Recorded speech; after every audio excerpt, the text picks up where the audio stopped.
What's up guys, and welcome back to another episode of Career Mode. This is episode number 10, and also briefly as well, as we now hit double digits in the save. Thank you for all the support on the first 9 and now hopefully 10 episodes of Career Mode. Obviously, you know, some of you guys won't understand the sort of the roots of this series and sort of where my foundations came from on YouTube. You haven't been watching me for many years now, but this is sort of how I started off doing YouTube. You know, very casual post-commentary chats over some recorded Career Mode footage, and it's sort of where I made my mark as well, and therefore to be able to come back and do this, even though the style of content that is expected by most YouTubers nowadays and the trends are completely different, to come back and do this and still have a lot of support from you guys, that genuinely ultimately means so much to me. I'm very, very grateful for all your support, and I just want to take the first minute of today's episode to say thank you really for all the support. To come back to YouTube to do my old school stuff, which is when I have my most fun being a content creator, it means a lot. So thank you sincerely for all the support in the first 10 episodes. But after that emotional tribute to you guys, we're going to start today's episode off with some player training drills you saw there. Leon Clark's transfer talks breaking down with Atalanta United. Confirmation of 2 injuries he got against Bradford City in the last game, last episode against Bradford. Sharp is down for 2 months. Our club captain going to miss 2 months worth of football, and also John Fleck is out for 3 weeks as well. So 2 big injuries there. And also Nathaniel Klein has indeed agreed terms with Brighton and is on his way to the Seagulls on the South Coast next season on a free transfer. And for the first game of today's episode, on the back of that win against Bradford, we will take on West Ham United here, back in the Premier League and back at Bramwell Lane, as we are going to search for our first win of 2020. And the first chances to us fell to us in this game as well. First, Ravel Morrison playing against one of his former clubs here, and the last time he was in the Premier League, he was playing for West Ham. His shot going wide, and then Jaden Bogle making his Premier League debut, playing it back towards Scott McKenna. 2 of our new signings passing the ball to each other as we will pass out from the back. One thing I have noticed of late is that my attacks haven't really been controlled and passes across the ground. So in this game, I thought I'd make more of a go at knocking the ball around nicely and building up the play slowly, as opposed to looking for goals on the counter. And after a nice little passage of play here, Luke Freeman on the ball, back heels to the path for Robinson, who rolls it through to McBurney, and what a lovely sight this is to see as well. Oliver McBurney, who's been on a goal drought, has not scored a goal for Sheffield United in quite a long time, finishes off a lovely Sheffield United move. What a great passing move there. Did anyone count the passes? I'm not sure how many we had there in total. That's a wonderful move there. McBurney makes it 1-0 and ends his goal drought. Sheffield United in front, it's 1-0, and in the 24th minute we continue to attack. Freeman, who played so well against Bradford, starting to place the injured John Fleck, crosses to the far post, and Oliver McBurney, I can't believe it, he's done it again. Remember at the start of the season, he didn't score for such a long time, and then bang, he got 2 goals in the same game. He's done it again. This guy is a streaky goal scorer, man, seriously. It seems like he scored 2 or 3 goals in succession and then go a few weeks without one. Well, in this game, he's got his 2 goals. Great cross by Freeman, who has now got 2 assists in 2 games and a goal as well. And McBurney at the far post bags his brace, 5th goal in the Premier League, and makes it 2-0 to Sheffield United. What a start for the Blades, and what a start for Oliver McBurney. So 2-0 to Sheffield United, but West Ham weren't going to lie down and take this loss. They crossed towards the centre of Calabria, picking out a jetty, and just 8 minutes after McBurney put us 2 goals up, the Hammers had half the deficit. And I've got to say as well, you might have noticed the man that let a jetty get in front of him, Scott McKenna, our new signing. It is worth pointing out that whilst McKenna does have strength, he does have height, he does have aggression, one thing he's not got is pace. So when crosses come across the ground, he's probably going to be slow to react like he was there, and that is one negative of our new Scott at the back. So Sheffield United 2, West Ham 1, and after we went 2 goals up, the Hammers, they started playing with some pride. They were very poor in the opening 25 minutes, but after that, they really upped their game, and in the 68th minute, we saw a goal of the season contender, Pablo Fornals, with a wonderful little step over there of some close dribbling and a great finish into the top corner. Fabulous strike, fabulous goal, and the Hammers battle back from 2 goals down to claim a, I will say, fully deserved point. 2-2 the final score. Disappointed to throw that win away though. You know, we were 2 goals up, and I really thought after we got those 2 goals we were going to kick on and continue attack West Ham at will, but instead a little bit passive. Didn't really continue to keep our foot on the gas pedal. West Ham got back into the game and managed managed to get themselves the draw, and a missed opportunity there, no doubt about it. Should have won that game, should have got the big 3 points, instead only get the one. But following that, Baldock was approached by this French club here, and of course we said no, whilst Jayden Bogle has now signed for us and will probably be our starting right back between now and the end of the season. Baldock has still got a place in this team. I'm not going to just sacrifice Baldock and Basham, the players that have been replaced by the new signings, because they've played okay in the first half of the season, particularly Baldock, so there's no reason to sell him. He's still doing well for us this year, despite the fact he's not growing any ratings. I still rate him, and Baldock will still be remaining here until the end of the season at the very, very least. It wouldn't really be fair to sell him now just because you've got a better player who's younger when he's actually had a good first half of the season. But regardless,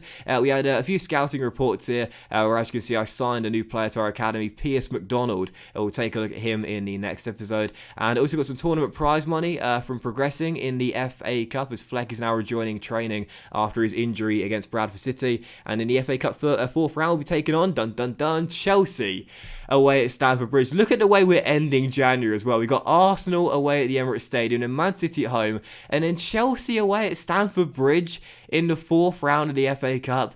That is not a lucky draw for us whatsoever, and I can't see us getting through that tie. I think we're going out there, and the Blues will make it through to the last 16. But the good news is we're into the last 32. That is the round the board asked us to reach, so we've at least hit our cup objective, but I doubt we'll be going any further in our debut year in the FA Cup. But also following that, we saw some more transfer talks were being negotiated there.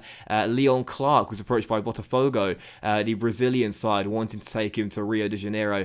And if I'm Leon Clark, I should say, I'm accepting that deal every day of the week. Playing out my final few years of professional football in Rio de Janeiro? Yes, please. But still, following that, you saw the transfer budget there. I decided to adjust it because I wanted to make one more signing, and I wanted it to be a new striker as well. Of course, we are one of the league's lowest scorers this year in the Premier League. Goals have been a problem for us, and I felt like this guy would be an ideal pickup for Sheffield United, and quite a realistic one as well. Ivan Toney of Peterborough United. Now, if anyone here has been watching League One this season, they'll tell you this man has been on fire. He's one of the top scorers, if not the top scorer. I think he might be the top scorer actually in League One right now. He's been tearing it up for the Posh at London Road this season, and I thought it'd be a brilliant pickup for us here as a bench player coming off the bench, as a really physical player as well. This guy is strong. I think his jumping stat is 89. He's 6'2". He's got pace, he's got agility, he's got balance, and he can finish too with 72 finishing. He's 23 years old, 70 rated. I doubt he'd have much potential, but as a squad player,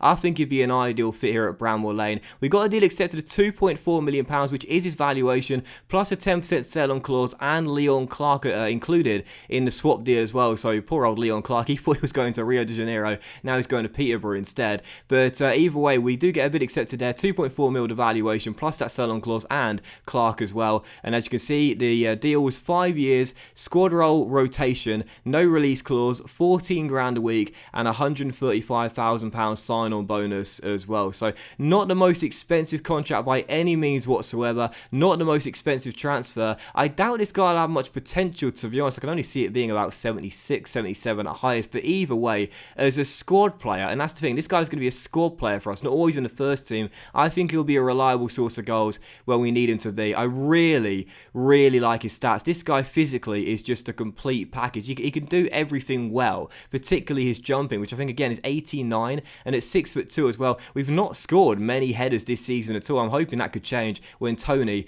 is in the team. So Ivan comes in, our third signing of the window to continue to make this side younger. Probably our last signing as well. In fact, I would say our last signing now too. We've used up all of our budget now on those three signings. But to be fair, McKenna, Bogle and Toney coming in. Very happy with all those three signings there as we continue to make this side a little bit younger. But for our second and final game of today's episode, we would take on Arsenal away at the Emirates Stadium here. Toney would have to wait for his debut. He was left on the bench in this game, but as you'd see, Baldock came into the team for this one, and McKenna was also on the bench too as Basham came back in. But sadly, just 12 minutes in, we would fall behind very early on. The Gunners taken lead through Mesut Ozil. Free Ozil, hashtag Free Ozil, makes it 1-0 as the captain on the day makes it 1-0 to Arsenal. But we continue to attack in this game. We didn't just sit back after going a goal down, look for goals on the counter. We were knocking the ball around nicely, just like we did against West Ham, and after Baldock rouletted flirted around Kieran Tierney. He dinked the ball into the centre, and Callum Robinson said to Ivan Toney, "You might be in the team, mate, but I'm still our top scorer this year with 7 goals in all competitions." Wonderful little dink by Baldock into the middle for his first assist in the campaign, and he's saying to Jayden Bogle, "Listen, I've been a right back all season long. I'm not giving you this place for free. I'm still going to fight for it," and that's what I want to see. New signings coming in, but the older boys still proving they've got what it takes to stay in our first 11. So 1-1, but Arsenal didn't take too long to get back in front. Pierre-Emerick Aubameyang makes it 2-1 as he runs to the cameraman there and gives it a good shake as the Gunners retake their lead. And in the 44th minute, we continue to attack. Oliver Norwood found John Lundstrom playing it out wide towards Ender Stevens. In the middle to Robinson. Robinson to Lundstrom. Lundstrom to Stevens. Lovely build-up play, but Ender denied by the offside flag. Smash it in the near post. Wonderful strike by our left wing back, but it was ruled out for offside. We didn't need the VAR for it either. It was a pretty clear-cut call. So still 2-1. We were playing really well in this game. You know, we were attacking at will, playing without fear, and in the second half, just 3 minutes after the restart, we began the second half looking the better team.